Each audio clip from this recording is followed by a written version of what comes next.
Welcome, everybody. Thanks for joining me today. My name is Todd Menard, and today we're going over the Greater Phoenix Metropolitan Market statistics for the week ending July 20th. Let's get right into those numbers. This past week, 79 days closed on market. We had a 4.41 month supply. Absorption rate was at 22.67. Average list price this past week, 711,728. Average sale price this past week, 602,266. And our list price to sale price retention came in at 97.38. Looking at active inventory, down just a little bit, 24,616 available properties. Pending is sitting at 3,777, and closed units month to date for the month of July at 3,421. Taking a look at new listings taken this past week, only 1,760 listings were taken. That's down 5.5%. Days on market for active is at 92, and for closed at 79.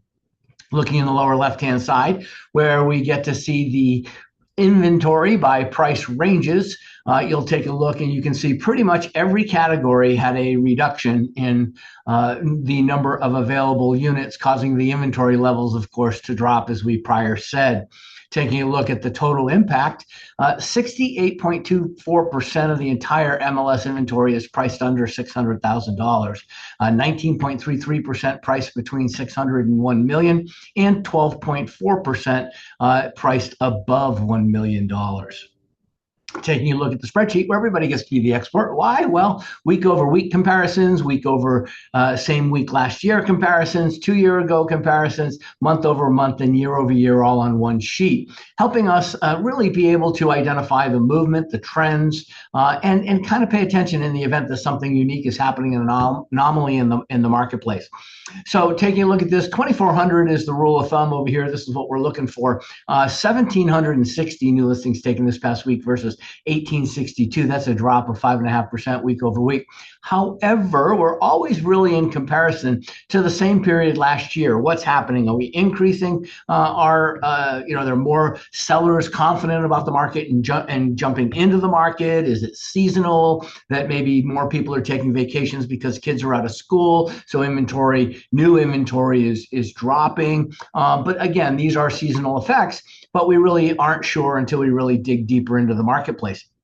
But 1791 last year versus 1760, 31 properties different, not a big deal. And it is indicative of that cycle that is commensurate with kids being out of school.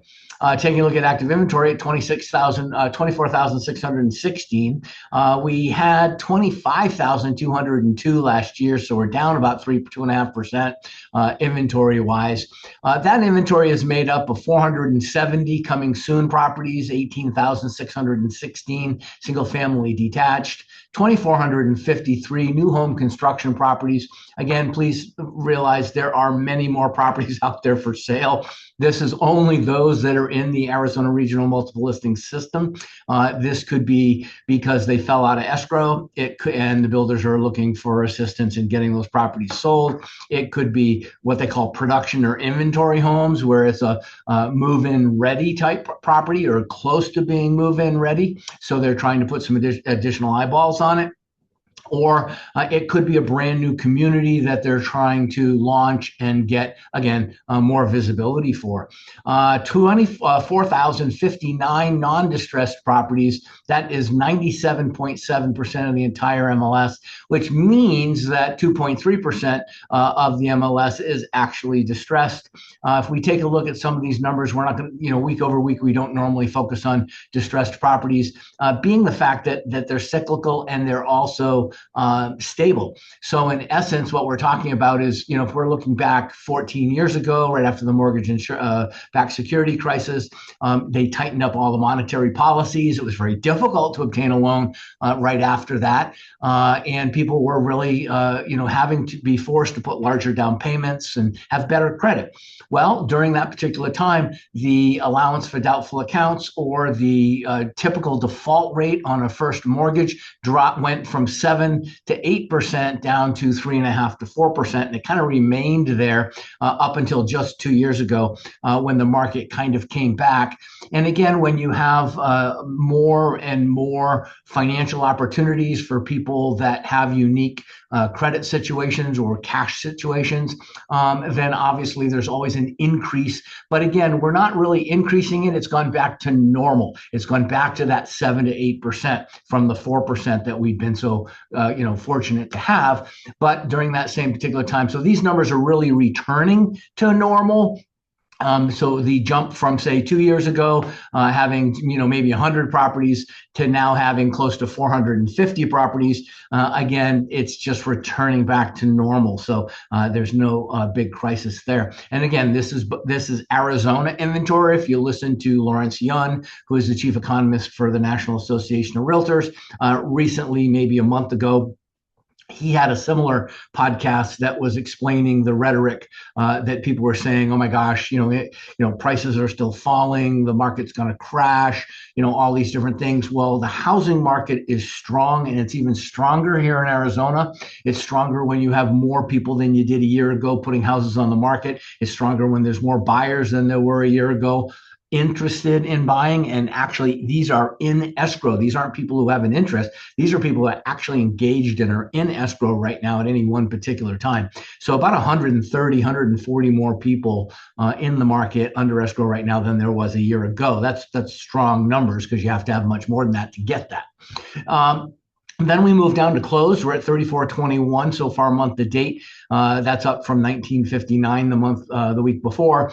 But we're now comparing, which we've really already always done. We're comparing these numbers here in the year over year. So you're not comparing these percentages to these numbers. You're comparing this to last year's numbers for the same week.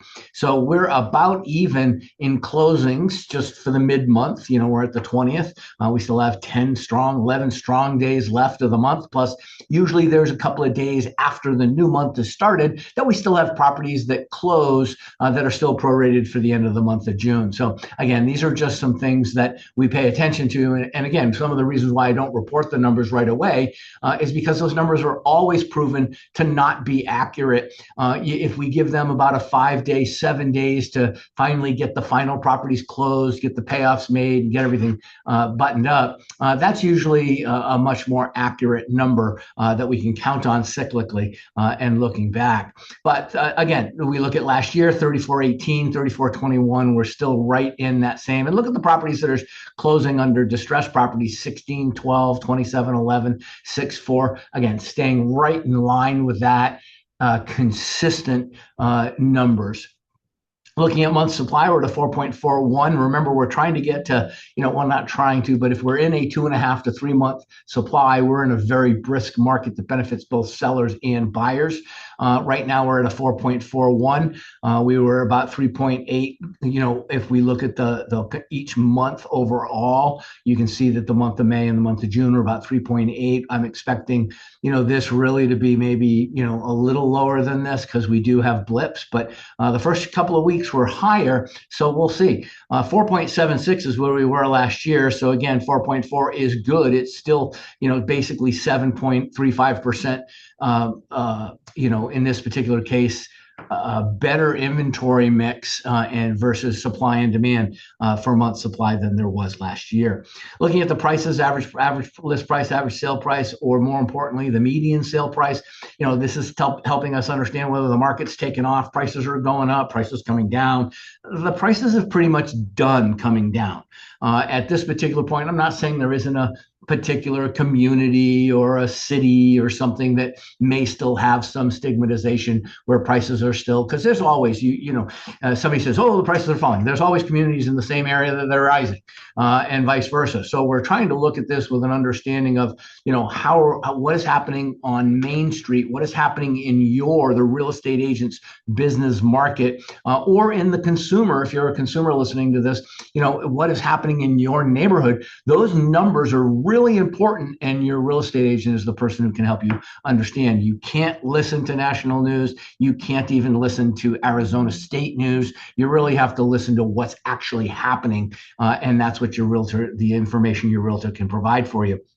But 459, it was 465. So that means the median price, the properties that closed basically in the last week were less expensive than they were in the earlier parts of the month. And if we again take a look at last year, 711 393 was the average sale price during the same week. 711 558,099 is what the average sale price was. Okay, that's about $40,000 higher. 449 was the median. 459 was the median today. So what we're seeing though is an average of about a 3% increase in the market in sales volume, and then about a 4% increase, 3 to 4% increase in the average sale price, the appreciation on properties. So again, very healthy numbers for what's happening in the Arizona market. Days on market is also indicative of a strong market. When you're looking at sold and it's right in that 70-day mark area, that's a good sign. It means properties aren't getting held up in escrow. They're getting title policies in time, additional work that might need to be done. There's enough contractors to service those additional things. It's very pro marketplace, a real estate marketplace at this particular time. And then the most important probably number for sellers and for buyers if they're in need of negotiating with this, getting some concessions from the seller, is this list price or sale price to list price retention number. And what this is this 97 point, in this case 38 today. This number means the seller retained 97.38% of their list price at the time they accepted the offer. So not at the time they originally listed the property. That's a different number. That's an OLP to SP. But in this particular case, this is at the time the seller accepted the offer. What was the difference between that offer price and the final offer price and the list price? So this tells us, is the seller discounting their properties, to make it more desirable to have the buyer buy their property versus another property in the neighborhood or a similar property somewhere else. In addition to this, though, this is only part of, and I've been saying this now for about 6 months, this is only part of the negotiation process. You must also go into those properties that have closed in the neighborhood that the property being purchased is in, and you need to find out how much did the seller provide the buyer in seller concessions to the buyer. Now, this is an important number. And then look at the list price. There's no report I can pull that gives this information. But what it is you can do this. This is the value of you as a real estate agent, or the reason why you want to hire a real estate agent is because they have these numbers. And what this tells you is, did the buyer get a discount and a concession? Did the buyer get a discount with no concession?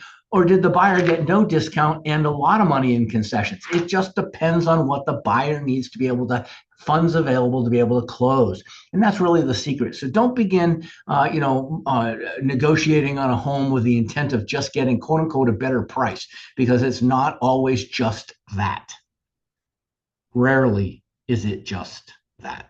All right, thanks everybody. Appreciate you guys very much. If you have any information whatsoever, please don't hesitate to give me a holler. All my contact information is out there. If anybody would like any real estate information that I can help educate you on, please don't hesitate to give me a call. I appreciate it very much. Look forward to talking to you, and see you next week. Have a good day.